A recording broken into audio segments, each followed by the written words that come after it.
সুপ্রিয় দর্শক মণ্ডলী, আসসালামু আলাইকুম। দেশে এবং দেশের বাহিরে যে যেখান থেকে শুনছেন, আশা করি ভালো আছেন, সুস্থ আছেন, নিরাপদে আছেন।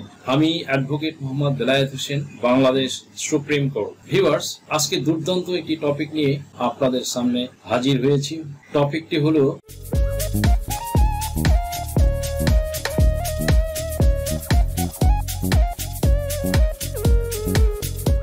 জমি জমা নিয়ে সমস্যার যেন কোনো অন্ত নেই। আদালতে বেশিরভাগ মামলাই এই জমি জমা নিয়ে পরিবারের ওয়ারিসদের মধ্যে দ্বন্দ্ব, সংঘাত, ঝগড়া ঝাঁটি এগুলো যেন লেগেই থাকে। বিশেষ করে ওয়ারিশ সম্পদ নিয়ে। ওয়ারিশ সম্পদ কিনতে গেলে অনেক ধরনের হিসাব নিকাশ করে ওয়ারিশ সম্পদ কেনা উচিত। এর মধ্যে অন্যতম হলো দাগে দাগে সম্পদ কিনে এক দাগ দিয়ে ভোগ করা। আপনি জমি কিনেছেন দাগে দাগে, কিন্তু ভোগ দখল করছেন এক দাগে। জমি কি টিকবে? আইন কি বলে? আইনে কি এর কোনো সমাধান আছে? এই সংক্রান্ত বিষয় নিয়ে আজকে বিস্তারিত আলোচনা করব। সুপ্রিয় দর্শক মণ্ডলী, সাথেই থাকুন। জমি কিনেছেন দাগে দাগে, কিন্তু নামজারি করেছেন এক দাগে, আবার ভোগ দখলও করছেন এক দাগে। তাহলে এ দলিল বা নামজারি ভবিষ্যতে টিকবে কিনা? আপনি এক দাগেই ভোগ দখল থাকতে পারবেন কিনা? এসব নিয়ে বিভিন্ন জনের বিভিন্ন মত ও জিজ্ঞাসা রয়েছে। মনে রাখবেন, দাগে দাগে জমি কিনলে নামজারি অবশ্যই দাগে দাগে করতে হবে। এক দাগে একত্রে নামজারি করা আইনগতভাবে বৈধ নয় এবং তা ভবিষ্যতে তা বাতিল হওয়ার সমূহ সম্ভাবনা রয়েছে। দলিলে যদি উল্লেখ থাকে একটি দাগ থেকে 5%, অন্য দাগ থেকে 3% এবং আরেকটি দাগ থেকে 2% জমি ক্রয় করা হয়েছে, তবে ক্রেতা বাস্তবে যেখানেই ভোগ দখল করুন না কেন, নামজারি অবশ্যই প্রতিটি দাগ অনুযায়ী করতে হবে। এক দাগে সব অংশ একত্রে নামজারি করা হলে সেটা হবে অবৈধ এবং আদালতের বিচারে তা অবৈধ ঘোষিত হতে পারে। সুপ্রিয় দর্শক মণ্ডলী, কাজেই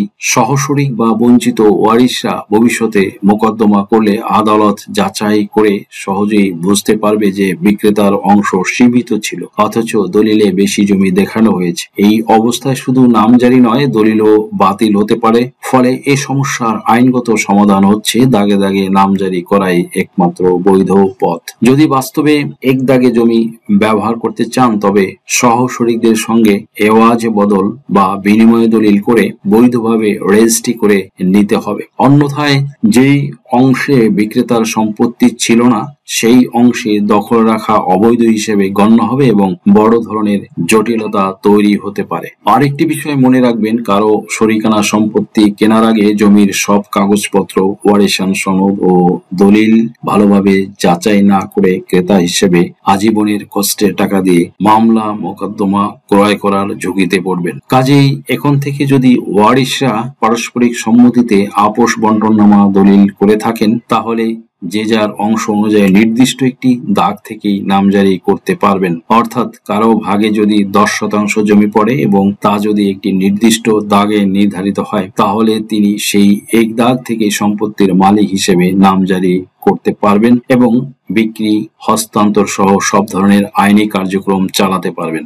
শরিকানা সম্পত্তি বিক্রেতাদের উদ্দেশ্যে বলছি, যদি আপনি জমা ভাগ না করে শুধুই ওয়ারিশ সনদের মাধ্যমে নামজারি করেন, তবে দাগে দাগেই মালিকানা হবে এবং আপনি সেই দাগ অনুযায়ী বিক্রি করতে পারবেন। তবে আপোষ বন্টননামা দলিল করে যদি আপনি নির্দিষ্ট একটি দাগ থেকে সম্পত্তি নেন, তাহলে আপনি শুধুই সেই দাগের মালিক হবেন এবং সম্পূর্ণ আইনগত অধিকার পাবেন এবং বিক্রি করতে পারবেন।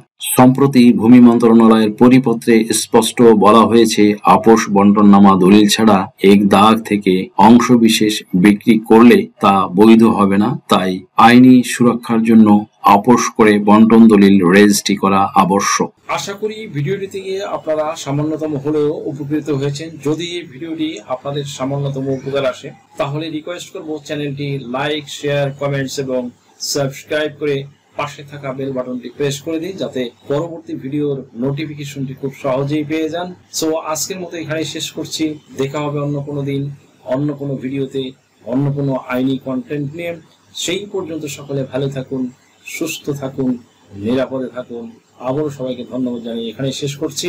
আল্লাহ হাফিজ। দেশ ও বিদেশ থেকে যে কোনো ধরনের হলফনামা, এফিডেভিট নিতে চান, কাবিননামা, নিকানামা যে কোনো ভাষায় অনুবাদ করে বিভিন্ন মন্ত্রণালয়, ইসলামিক ফাউন্ডেশন থেকে সত্যায়িত করে নিতে চান, শিক্ষা সনদ বা অন্য যে কোনো ধরনের ডকুমেন্ট শিক্ষা বোর্ড, শিক্ষা মন্ত্রণালয় থেকে সত্যায়িত করে নিতে চান, ধর্ম পরিবর্তন করে কোর্ট ম্যারেজ করতে চান, কুরিয়ার, ইমেইল, হোয়াটসঅ্যাপ, ইমো, মেসেঞ্জারিতে ডেলিভারি নিতে পারবেন। তাছাড়া সরাসরি এসেও নিতে পারবেন। Mobile number 01724583880।